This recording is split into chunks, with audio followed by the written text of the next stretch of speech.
A gente continua com a série especial que celebra os 40 anos da Noreg Brasil. Fundada em 4 de maio de 1984 como Associação dos Titulares das Serventias Extrajudiciais do Brasil, a ATEB, a entidade surgiu para fortalecer a classe dos notários e registradores do Brasil e contribuir para o desenvolvimento do país. Em 1984, com a promulgação da Lei 8935, a entidade passou a se chamar Associação dos Notários e Registradores do Brasil, conhecido apenas por ANOREG Brasil, consolidando a sua posição como a voz legítima dos notários e registradores do país. Para continuar a contar a história de 4 décadas da fundação, o Papo de Cartório de hoje conversa com o presidente da ANOREG Brasil de 2001 a 2017 e de 2022 até o presente momento, Rogério Portugal Bacelar. Fiquem com a gente nesse episódio especial do Papo de Cartório.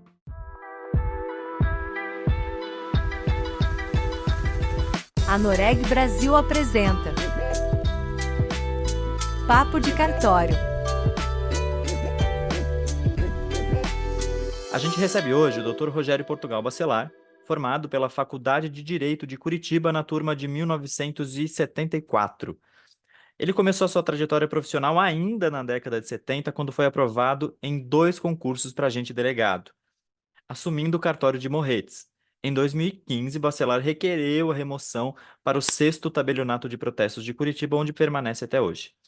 Bacelar foi eleito presidente da entidade pela primeira vez em 2001, onde permaneceu até 2017, sendo o segundo a assumir a presidência. Em 2022, assumiu novamente a ANOREG Brasil, sendo o atual presidente.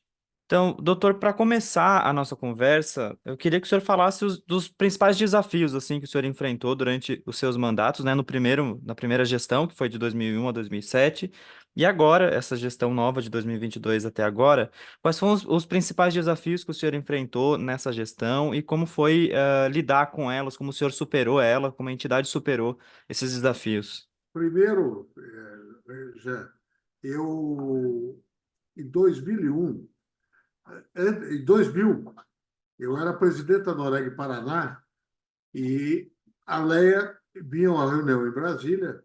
A Leia se reuniu comigo e me fez o convite para suceder ela. Eu me senti honrado com o convite e teria que trabalhar no Brasil inteiro para conseguir os votos, porque naquela época todos os notários e registradores votavam na eleição da Noreg. Não era como hoje, que só as Anoregs estaduais e os institutos membros que têm voto. Então, o que eu fiz? Primeiro, eu conversei com a base do Paraná para ver se eu tinha o apoio dos meus colegas do Paraná. Quando eu reuni o apoio necessário, eu aceitei o desafio da Leia.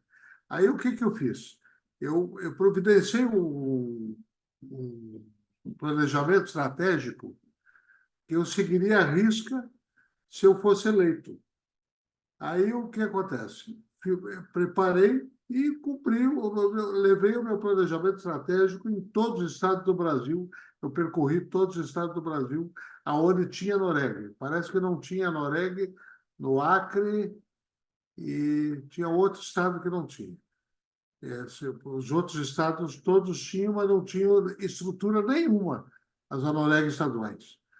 Aí percorri todos os estados, São Paulo, Rio Grande do Sul, Santa Catarina, Amazonas, Pará, todos os estados do Brasil eu percorri. Aí fui vendo a necessidade de que cada Noreg tinha e conhecendo a estrutura de todas as Noregs. Aí completei meu planejamento estratégico e levei para todos os estados o que eu pretendia fazer. Já planejava naquela época um projeto para criar um planejamento estratégico, cooperativa de crédito, cooperativa de consumo, reuniões descentralizadas pelo Brasil inteiro. E com isso fui seguindo. Aí, em novembro, teve a eleição e eu fui eleito presidente da Noreg no congresso que fizemos em Foz do Iguaçu, no Paraná. Nesse congresso em Foz do Iguaçu, o que aconteceu? Eu peguei e assumi um compromisso de fazer as reuniões centralizadas em todos os estados do Brasil. E comecei a seguir à risca, estado por estado. E eu percorri o Brasil inteiro. O estado que eu fui menos vezes foi 10 vezes. E estruturei as ANOREG estaduais, junto com a minha diretoria, claro, que eu sozinho não faria nada se não fosse a diretoria. Tive apoio total da diretoria e tem alguns diretores, vou dizer, o Cláudio Marçal, Germano Toscano de Brito, que me ajudaram muito, não só na primeira gestão, como na segunda e nas diferentes épocas. E você sabe que, com isso, eu fui indo estado por estado, e cada NOREG do estado foi se estruturando, e hoje todos os estados têm a NOREG com sua sede, alguns com sede própria, outros com sede alugada, mas a maior parte com sede própria. Essas reuniões centralizadas eu comecei a fazer levando a minha diretoria e uma pessoa para falar de cada especialidade. Por quê? Porque você chamava o pessoal para debater aquela especialidade nos encontros centralizados. Então, se é para falar sobre registro de imóveis, levavam a pessoa para falar sobre registro de imóveis e debatia os principais entraves do setor, do protesto, do título de documentos, do tabelião de notas, do registro civil. Então, fomos encontrando soluções para toda a especialidade. Tivemos, naquela época, a gratuidade do registro civil, onde eu viajei junto com Emídio, com Paulo Risso, Oscar, Ricardo Leão, todos que foram presidente da ARPEM, o Brasil inteiro para a criação de fundos para o registro civil, para dar sustentabilidade ao registro civil. Então, todas as especialidades foram atendidas pela NOREG do Brasil de maneira ativa, onde nós pudemos integrar as especialidades e trazer novas soluções para o registro civil com os fundos e algumas alterações da lei que tinham os entraves, que era o registro fora de data, fora de prazo, que você tinha que, cada campanha do subregistro, a gente tinha que levar um juiz a tiracolo. Né? Conseguimos alterar a lei para que o registro, o próprio oficial do registro civil tivesse atribuições para autorizar o registro fora de prazo. As retificações do registro civil e do registro imóvel, sem a presença do judiciário, nós conseguimos. O inventário, a separação e divórcio, conseguimos com o ministro Tomás Bastos também que fosse o projeto de lei fosse aprovado na Câmara, no Senado, e sancionado pelo presidente da República, aonde foi um ganho que o registro, que o tabelião não tinha perdido a escritura pública para o antigo BNH, onde os contratos particulares com força de escritura pública, que tinha atuação muito maior do que a própria escritura.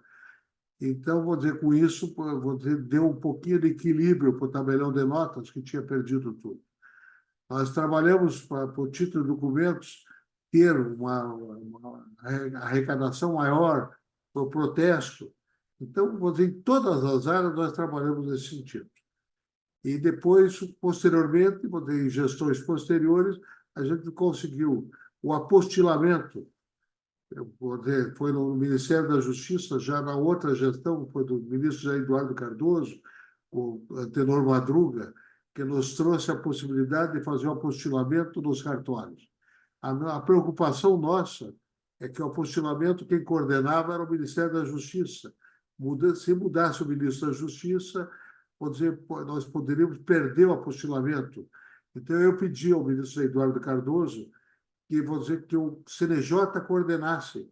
Então, eu fui conversar com o doutor Fabrício Bittencourt, que era o secretário do CNJ, na época do ministro Lewandowski, e o Fabrício Bittencourt levou o nosso pleito ao ministro Lewandowski, que aceitou a missão de coordenar o apostilamento e os cartórios não fossem excluídos politicamente na gestão seguinte.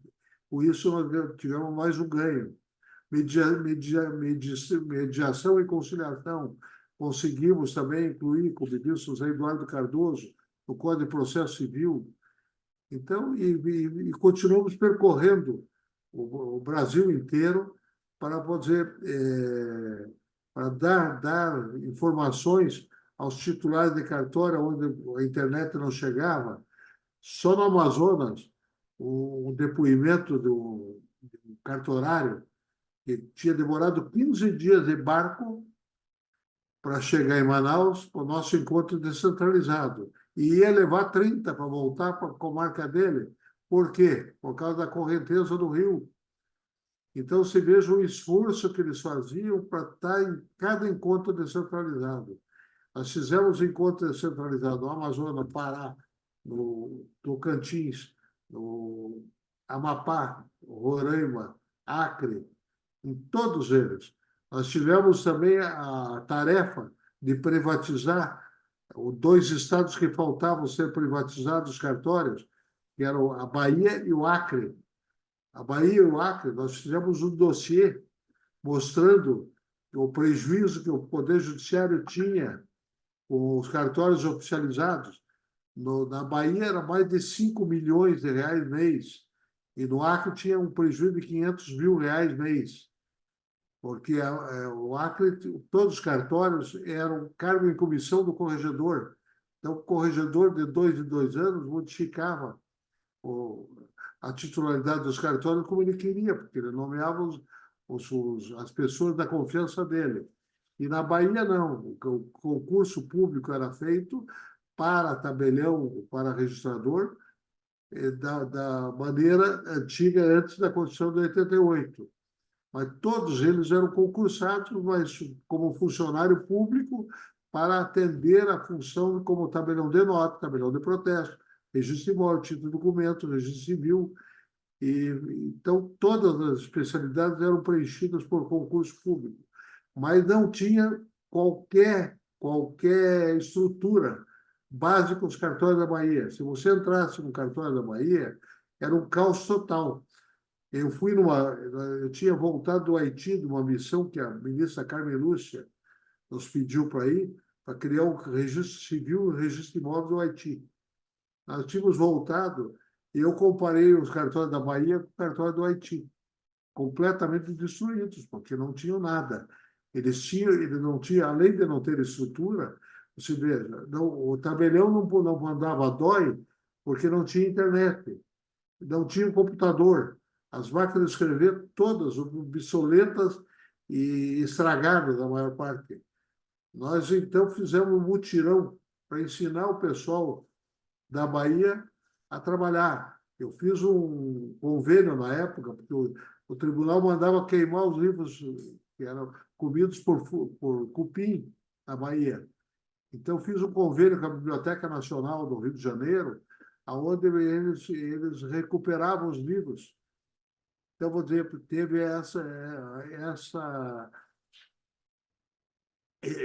esse problema seríssimo que tinha na Bahia. Toda a história nossa ia para a água abaixo, porque eles iam incinerar todos os livros, porque os livros estavam difíceis de leitura, porque era tudo manuscrito, e tinha livros do tempo de escravos, compra e venda de escravos, e de 1800, 1700, 1600. Então, você, toda a história do Brasil, que eram armazenada nos cartórios, você seria jogado fora. Então, com isso, nós conseguimos manter essa história do Brasil graças às nossas visitas, nossos encontros. O pessoal do registrador de imóveis de São Paulo, o registrador de imóveis do Rio de Janeiro, distribuidor, título de documentos, registro de imóveis, todas as especialidades ajudavam a gente na estruturação dos cartórios. Ou seja, nós pegamos e criamos um cartório padrinho, onde os cartórios do Rio de Janeiro, São Paulo, alguns cartórios de São Paulo, apadrinharam alguns cartórios da Bahia, do próprio Acre, onde nós tivemos que você ensinar também para eles como trabalhar em cartório até ser feito o primeiro concurso. E tivemos na visão do corregedor do Acre, que era o desembargador Arquilau, um grande parceiro, como tivemos em diversas gestões da Bahia também, com o desembargador Pinheiro, com outro, Rotandando ultimamente, mas várias ajudas. Rotandando foi presidente da comissão de concurso, onde ele conseguiu fazer um concurso sem entraves na Bahia, muito difícil o concurso, mas ele conseguiu resolver todos os problemas que tinham entrave total. Então, vou dizer, nós conseguimos preencher o nosso planejamento estratégico, onde renovávamos todo ano e verificávamos o que foi cumprido e o que não tinha sido. Até nós cumprimos todo o planejamento estratégico e fizemos novos para o planejamento estratégico. Até hoje estamos cumprindo uma meta dentro do planejamento estratégico. Ganhamos uma ação para os notários e registradores não terem que se aposentar aos 70 anos, podendo ser vitalícia a nossa função, que, vou dizer, só por aposentadoria facultativa, se o notário e registrador quiserem, ou pelo falecimento, senão, ou perda de delegação, se fizer alguma besteira. Mas, no caso, manter o notário registrador até a morte, para continuar tendo uma vida digna, porque a nossa aposentadoria é muito pequena. Então, vou dizer, eu sempre comparei o notário registrador ao jogador de futebol, que durante a sua carreira, se ele não ganhar dinheiro, ele, depois de aposentado ou morto, ele não vai deixar nada para a família, porque a aposentadoria não compensa a trajetória do notário e do registrador. Então, é mais ou menos isso assim que nós fizemos durante uma boa temporada. E hoje, o que nós estamos fazendo é trabalhando no sentido de estruturar cada vez mais a Noreg do Brasil, para que a Noreg do Brasil defenda os interesses dos notários registradores. Muitas vezes nós somos críticos a algumas corregedorias, a Corregedoria Nacional, porque tem que conhecer a realidade do país. Nós não podemos ter provimentos, portarias, resoluções de gabinete. Nós temos que ter resoluções, provimentos e portarias com conhecimento de causa e a pessoa sabendo que esse provimento é bom para o Rio Grande do Sul, é bom para o Amazonas, é bom para o Pará, é bom para São Paulo. Então, vou dizer que seja bom para todos os estados da federação, não para alguns estados só, ou que traga benefício só para os grandes cartórios, em prejuízo dos pequenos cartórios. Nós sempre incentivamos os cartórios grandes a colaborarem para que os pequenos cartórios tivessem a estrutura necessária para conseguir se manter, porque a nossa capilaridade é que dá vida e estrutura para a atividade notarial registral do Brasil. Hoje, a Noreg do Brasil é reconhecida nacionalmente, mundialmente. E quando eu peguei, confundia-se a Noreg com o nome de remédio, porque achavam que a Noreg era o nome de remédio. Hoje, não. Hoje, quando se fala em Anoreg, já se vincula a notário e registrador. Então, eu sucedi a Leia Portugal, foi uma excelente presidente, foi uma pessoa que estruturou a Noreg do Brasil, na sua época, e depois eu passei ao Cláudio Marçal, que foi um excelente presidente, e como meu vice-presidente, ele tinha me ajudado muito. Muitas vezes eu falava, o Cláudio era meu braço direito e esquerdo. Por quê? Porque me ajudou muito nas minhas gestões como presidente da Noreg do Brasil. E depois ele assumiu a Noreg e eu tive a honra de sucedê-lo novamente, aonde ele deixou a sua marca, porque várias coisas que ele fez, hoje são cartório em números que ele deixou, que ainda nos ajuda, porque ele que fez. Hoje, é o nosso cartão de visita para o governo criar as políticas públicas e mostrar a importância dos cartórios para o Brasil inteiro. Ouvindo a sua fala e olhando para a história da Noreg e corroborando um pouco com a sua fala, a gente vê que a sua gestão ela foi muito ela não focava só nos notários e registradores do Brasil todo, mas também tinha um olhar muito atento ao que acontecia nos estados, né? A gente vê o senhor colaborando com coisas específicas da Bahia, com coisas específicas do Acre. E esse trabalho descentralizado, né, focado também nos estados, estruturando as Noregs, indo lá, colaborando para a melhoria daquele estado, rendeu alguns títulos para o senhor, como, por exemplo, o título de cidadão baiano, título de cidadão de Pernambuco. Como é que o senhor vê esse reconhecimento que os notários dos estados dão para o senhor? Eu fico até emocionado, porque eu acho que esse reconhecimento estão dando para mim, mas estão dando para todos que me ajudaram, porque eu estou recebendo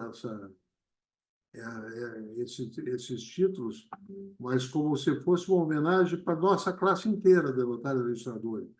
Você veja uma coisa, vou receber o título de cidadão de Maceió, vou dizer que para mim é uma honra também. Você veja, baiano, pernambucano e de Maceió agora, o braço de Alagoas ali dentro do meu coração e dentro da minha vida. Eu acho que é muito importante isso, e além desse reconhecimento, a gente tem que atender não só os estados do sul, sudeste, os grandes estados, nós temos que olhar para os estados menores que precisam mais da gente do que os grandes estados. Os grandes cartórios têm dinheiro para pagar advogado, têm dinheiro para pagar consultores e se estruturar melhor. Os pequenos cartórios, nós temos que subsidiar muitas coisas para eles, porque senão eles não têm condições de acompanhar a evolução e o novo regramento da vida. Quando eu assumi o cartório, era do tempo do livro manuscrito ainda. Então, eu tinha que escrever e datilografar tudo que escrevi para entregar para a parte. Então, vamos dizer, uma dificuldade tremenda para você trabalhar, para fazer uma escritura. Era demorado porque era manuscrito. E depois você tinha que datilografar o que você escreveu. Vou dizer, a evolução nesses 50 anos foi tão grande que do telefone de manivela que eu peguei em Morretes, vou dizer, hoje você tem o telefone celular. Da máquina de escrever, daquelas mais antigas, hoje nós temos um computador de última geração. Do arquivamento dos livros, dos processos, que eram feitos tudo manual, hoje, vou dizer, arquivado na nuvem. Então, vou dizer, a evolução que houve hoje, graças a Deus, nós tivemos essa evolução, porque senão hoje o Rio Grande do Sul seria um caos. Você veja uma coisa, todos os arquivos dos cartórios estariam perdidos hoje, porque se não tivesse o arquivamento, a digitalização dos documentos e arquivamento na nuvem. Então, vou dizer, essa evolução trouxe aos cartórios uma segurança jurídica e uma segurança material enorme, que, vou dizer, que veio para salvar hoje a grande maioria principalmente do Rio Grande do Sul. Nós tivemos problemas em Minas Gerais, no Rio de Janeiro, Santa Catarina, Paraná, de alagamentos e que destruíram os cartórios como um todo. Mas hoje, graças a esses arquivamentos, a essa digitalização, nós temos mantido a nossa estrutura e a nossa história. A Noreg, durante toda a sua existência, ela faz vários projetos que auxiliam, né, os notários e registradores na manutenção dos seus serviços, na melhoria dos serviços prestados, né? A gente tem Cartório Top, a Noreg Mais, PQTA, o Dr. Cláudio, né, lançou a Cartório em Números, que é um projeto muito utilizado pelo Poder Legislativo, Executivo, para melhorar ainda mais a população, os serviços para a população brasileira. Durante a sua gestão, quais foram os principais projetos elaborados, liderados na Noreg nos seus anos de gestão? Primeiro, o primeiro projeto que teve foi, vou dizer, a ação do Supremo Tribunal Federal para não precisarmos das aposentadorias. O segundo, o PQTA, que foi criado na minha primeira ou segunda gestão, mas já estabelecia no meu planejamento estratégico original. Terceiro, reestruturação da Noreg do Brasil e das Noreg estaduais, onde nós pudemos, com isso, fortalecer não só a marca Noreg, mas restabelecer a marca dos otários e registradores. Criamos uma credibilidade para os otários e registradores em termos de Brasil inteiro, aonde eles são reconhecidos nacionalmente e até mundialmente. Recebemos a visita da Índia, China, África e vários outros países do mundo para conhecer o sistema notarial e registral brasileiro, que é o melhor do mundo. Fizemos alguns congressos, fóruns em Cabo Verde, em Coimbra, em Portugal, em Assunção, no Paraguai, em Buenos Aires, em Montevidéu, em Punta del Este, no Uruguai também, aonde pudemos trabalhar no direito comparado dos países da América do Sul, dos países da língua portuguesa. Trabalhamos no sentido do primeiro programa TV Justiça, aonde nós pudemos demonstrar aos juízes, desembargadores, ministros, a atividade notarial e registral, porque eles conheciam muito pouco do direito notarial e registral, eles só tinham conhecimento do direito notarial e registral quando assumiam o cargo de juiz da vara de registros públicos ou corregedor da justiça. Fora disso, eles não tinham interesse, como nós trabalhamos sem litígio, e o juiz geralmente trabalha no litígio, ele não tinha interesse em conhecer o nosso direito. Hoje, vou dizer, nosso direito, além de ser conhecido, em algumas faculdades do Brasil inteiro já tem a cadeira de Direito Notarial e Registral. Nós criamos a Escola Nacional de Notários e Registradores para ter um foco educacional para que a atividade notarial e registral não ficasse à mercê desses cursinhos de fundo de quintal, aonde vou dizer, estabelecer. A nossa escola foi a primeira escola a ser credenciada pela presidência do Supremo e do CNJ para ser a escola oficial dos notários e registradores. Criamos a RARES, que no início era a Rede Noreg de Responsabilidade Social, hoje é Rede Ambiental e Social, a OCIP, que é o braço social e ambiental da atividade notarial e registral. Estamos trabalhando no efeito estufa há muito tempo, agora com carbono zero. Então, vou dizer, estamos levando isso para que seja registrado, averbado no registro de imóvel, todas as propriedades que estão fazendo esse trabalho de carbono zero. Então, vou dizer, nós estamos em todas as frentes onde é necessário. Criamos, quando fomos presidente da Noreg, os sindicatos, as federações e até a Confederação Nacional de Notários e Registradores. Foi um trabalho feito pela Noreg do Brasil para ter outra entidade representativa de grau máximo que pudesse atender todos os notários e registradores, porque a Noreg atende os associados e a Confederação daí abrange todos, mesmo os que não são associados. E com isso, vou dizer, como entidade irmã, trabalhamos junto, as duas entidades trabalham junto para atender todas as demandas do notariado registral brasileiro. Um dos projetos que a gente pode destacar é o PQTA, né? Como o senhor mesmo citou na sua resposta. Como é que foi desenvolvido o PQTA, né? Que é o Prêmio de Qualidade Total Anoreg, sob a sua liderança? O primeiro PQTA que foi feito, nós primeiros contratamos uma empresa independente, ela com sede no Rio de Janeiro, para que não tivesse interferência nenhuma da diretoria da Noreg do Brasil dos notários registradores fosse bem transparente, porque fossem escolhidos os melhores cartórios mesmo. E essa empresa que foi contratada na época nos sugeriu que nós fôssemos para a BNT, onde criasse uma regra para os cartórios brasileiros. Eu convoquei uma pessoa de cada especialidade na época e nós ficamos uma semana no Rio de Janeiro, onde nós trabalhamos para criar o regramento dentro da BNT. E foi criado o regramento para o Serviço Notarial e Registral.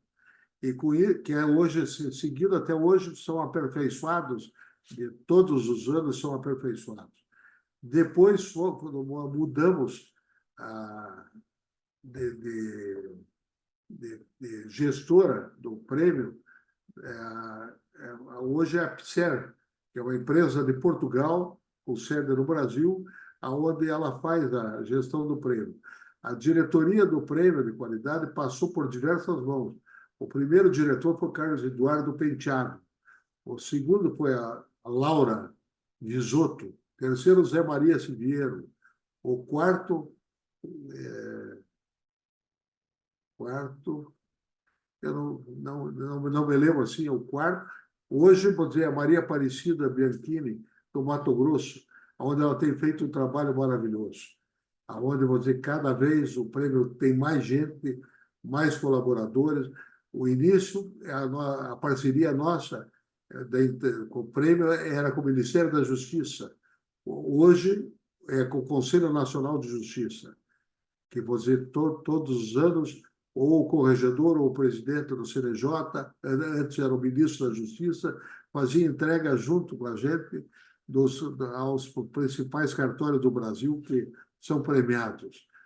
Então, vou dizer, a avaliação é feita de maneira isenta pela APSER, onde nós não temos interferência nenhuma no resultado.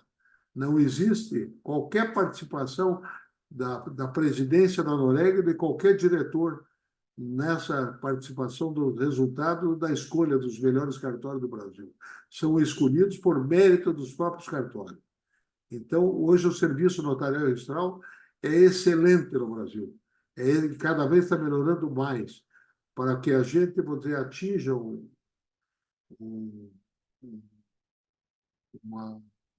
grau tão relevante que a sociedade tenha certeza que o que nós vendemos para a sociedade, a nossa principal, é segurança jurídica. E essa segurança jurídica, quando ela entra no cartório, ela entra para ter a segurança de que o serviço vai sair com isenção. E outra coisa que eu acho muito importante, que vou dizer, os notários registradores brasileiros, eles são orientadores da população. A população pode chegar ao serviço notarial e pedir orientação para comprar um imóvel, para comprar um automóvel, para verificar tudo. O notário tem que orientar a população de graça. Você só vai cobrar alguma coisa se fizer o serviço. Se fizer uma escritura, se fizer um reconhecimento de firma, uma autenticação, uma ata notarial, um registro do título e documentos, um protesto de título, onde recupera todas as dívidas, o registro do imóvel para dar segurança maior à compra e venda do imóvel, e o registro civil, nascimento, casamento e óbito, onde a pessoa nasce, casa e morre dentro o serviço notarial, eu vou dizer, está presente. Durante o período ali que o senhor teve à frente da Noreg, o senhor viu a transformação tecnológica, né, acontecendo, a digitalização dos serviços acontecendo, durante a sua presidência. E como a Noreg lidou com essas transformações tecnológicas durante a sua gestão? A Noreg teve que avançar junto com a evolução dos tempos. Você veja uma coisa, quando nós iniciamos a Noreg do Brasil, eu ainda presidente da Noreg Paraná, veja, a Noreg Paraná, a estrutura não era muito grande, mas posteriormente nós compramos uma sede própria, onde nós colocamos todas as especialidades dentro da própria Noreg para ser uma mãe e os filhos, que são as especialidades, estariam juntos. Aonde nós criamos uma estrutura e verificamos a possibilidade da Noreg trabalhar em conjunto com os institutos para que, vou dizer, todas as demandas que fossem precisas. Com isso, nós contratamos palestrantes, consultores de informática que viessem trazer, formatar essas estruturas. Algumas empresas de informática evoluíram graças ao apoio da Noreg do Brasil. Nós levamos determinadas empresas para o Brasil inteiro, aonde, eu vou dizer, os cartórios que ainda não tinham programas de computação para ele, você implantasse os programas. Algumas vezes subsidiados pela própria Noreg do Brasil, na época, para que, vou dizer, todos os cartórios viessem a ter um serviço melhor e que pudesse ser melhor avaliado pela população brasileira. Porque o nosso patrão são nossos clientes, é a nossa população brasileira. Nós temos que atender bem a população, aonde, vou dizer, nós recebemos. Nós não temos dinheiro público nenhum, o dinheiro que nós recebemos é do serviço prestado.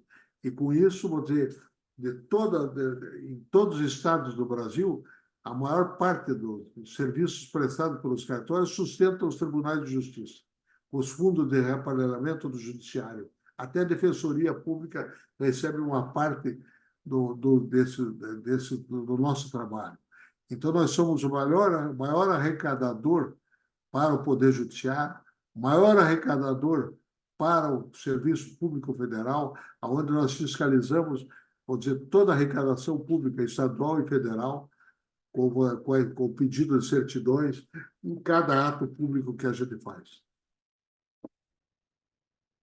E ao longo quando a gente olha também para a sua gestão, a gente vê várias ligações, né, várias conversas que o senhor teve com os poderes, né, os três poderes da República, né? Ontem o senhor estava conversando com o Ministério do Meio Ambiente, a gente já tem cartório plural que fala com o Ministério dos Direitos Humanos, e quando eu olho para a história da Noreg, eu vejo vários encontros do senhor com o presidente da República em questão, conversando, articulando. Como se deu durante a gestão do senhor essa relação com os três poderes, judiciário, legislativo e executivo? Vamos começar com o Poder Executivo. O Poder Executivo, nós nos aproximamos do Poder Executivo na primeira gestão do presidente Lula, através do ministro Tomás Bastos, aonde eu levei ao ministro Tomás Bastos algumas sugestões para a melhoria do serviço notarial registral.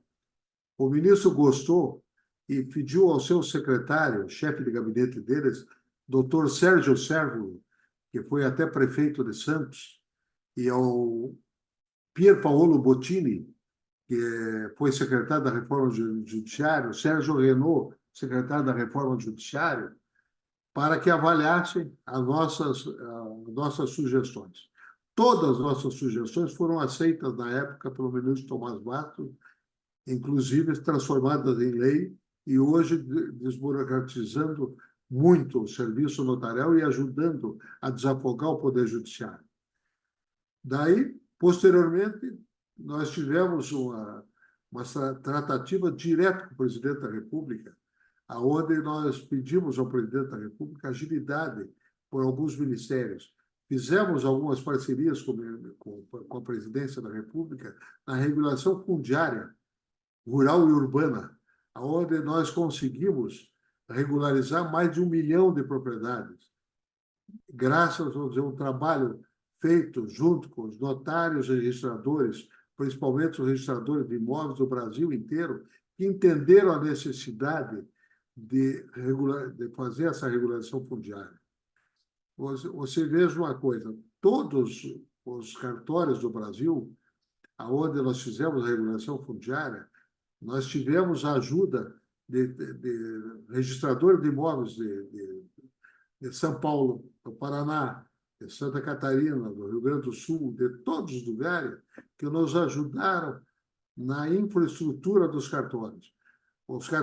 Alguns cartórios do Rio de Janeiro, da doação de computadores para dar uma maior estrutura, cartório de São Paulo iam, alguns cartorários iam até para o Rio Grande do Sul, Gravataí, que iniciamos na parte urbana da regulação fundiária, e o cartório não tinha estrutura nenhuma.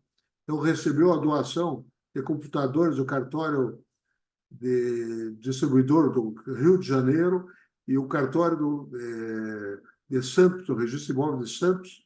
O cartorário foi para o Rio Grande do Sul ensinar os funcionários a trabalhar, inclusive funcionários da prefeitura que foram emprestados para o cartório para fazer essa regulação fundiária. Então, com isso, vou dizer, os imóveis que não estavam da prateleira do cartório para ser usado, passaram a estar. Porque você veja uma coisa, o cartório que tinha, vou dizer, 1.000 matrículas passou a ter 5.000 por causa da regulação fundiária.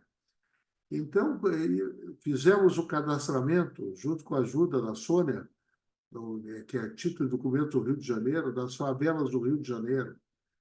Nós começamos no Amazonas, toda a região ali do Hotel Tropical ali, nós conseguimos legalizar tudo.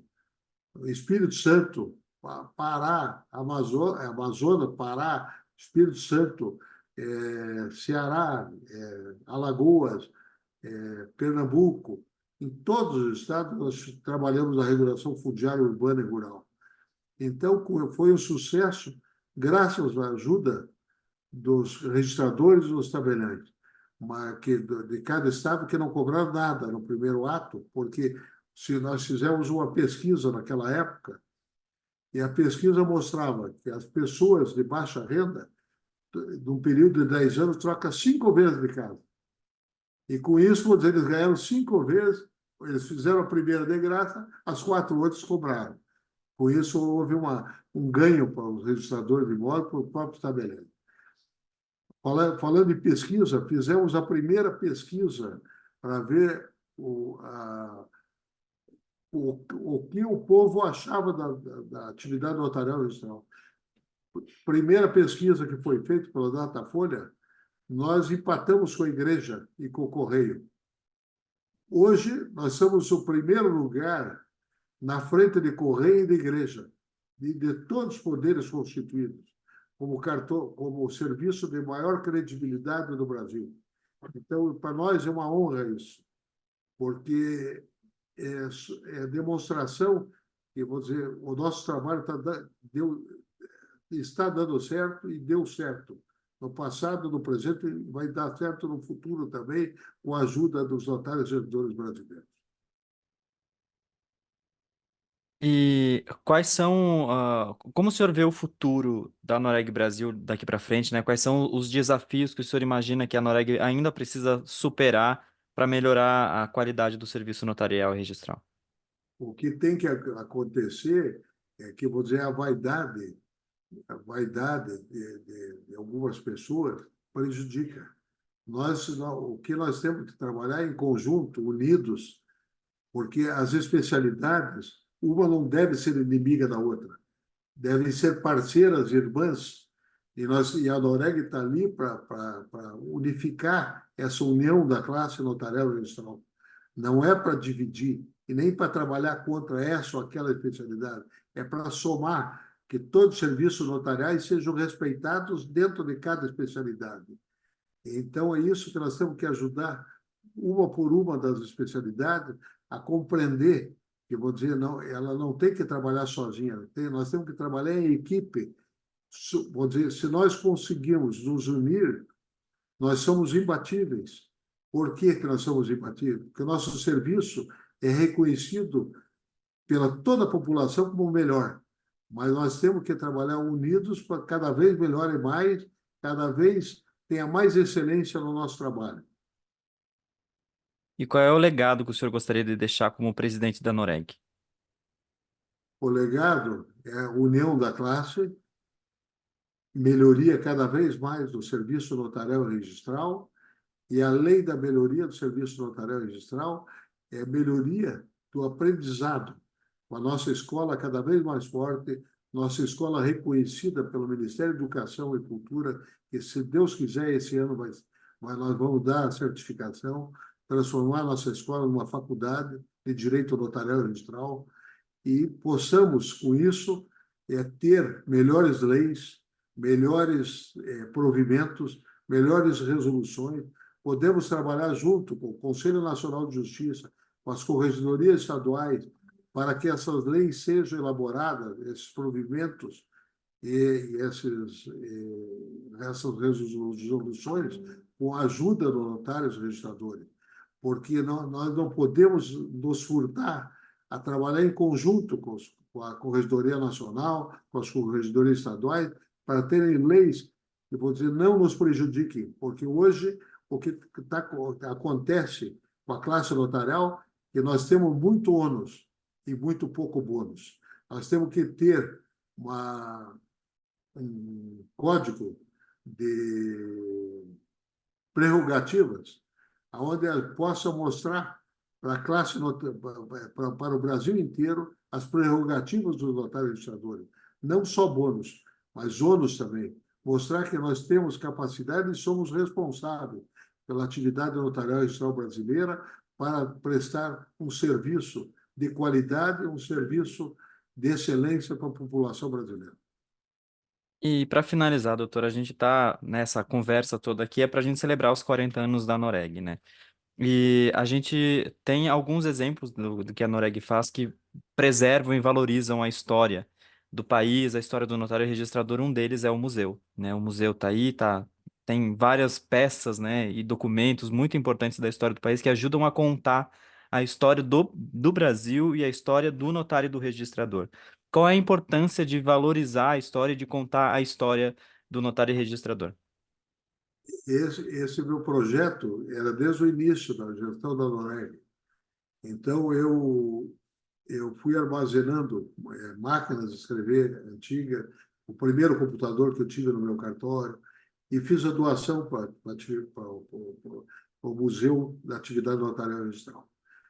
Mas precisamos ainda receber cópia do acervo de muitos cartórios brasileiros. Recebemos muita coisa da Bahia, falta receber do Rio de Janeiro, falta receber de todos os estados, dos tabelionatos, dos registros de imóveis, do título de documentos, do registro civil, do protesto, mais cópias de documentos, para que a gente tenha um acervo completo e rico em detalhes, rico em memória, para que podemos mostrar e traduzir dentro do museu a história verdadeira dos notários e registradores brasileiros, que começou junto com o descobrimento do Brasil. A primeira escritura foi a Carta de Pero Vaz de Caminha.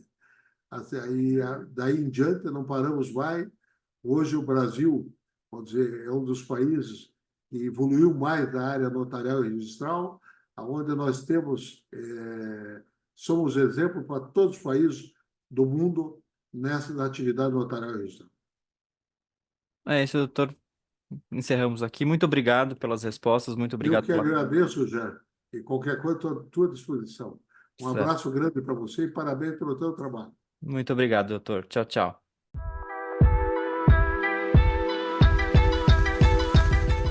Esperamos que tenham gostado desse episódio do Papo de Cartório. Para mais informações sobre a Noreg e a atividade cartorária no Brasil, acessem o nosso site presente na descrição desse episódio. E não se esqueçam de nos seguir nas redes sociais e de deixar as suas sugestões de temas para futuros episódios. Vale a pena seguir o podcast no Spotify ou na Amazon, assinar no Apple Podcasts, se inscrever no Castbox ou no YouTube e favoritar na Deezer. Assim você recebe uma notificação sempre que tiver um novo episódio. Comigo na equipe do Papo de Cartório estão Alexandre Lacerda, Melina Rebuzzi e eu sou Genias Frois e fico por aqui. Até o próximo papo.